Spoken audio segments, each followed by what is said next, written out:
We'll guide you through how to export contacts from Gmail. If you find this helpful, consider subscribing and liking the video. First, open your web browser and go to contacts.google.com.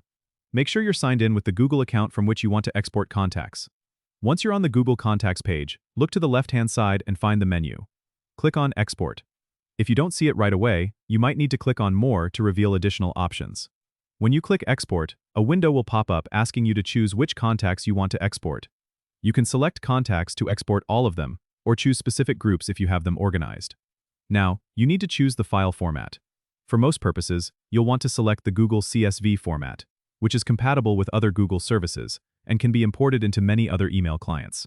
Once you've made your selections, click the Export button. Your browser will then download the file to your default download location, typically your Downloads folder. This file contains all your selected contacts and can be imported into another service or kept as a backup. If you're planning to import these contacts into another service like Outlook or Apple, make sure to select the appropriate file format when exporting. It's as simple as that. Don't forget to subscribe and comment if this helped you out.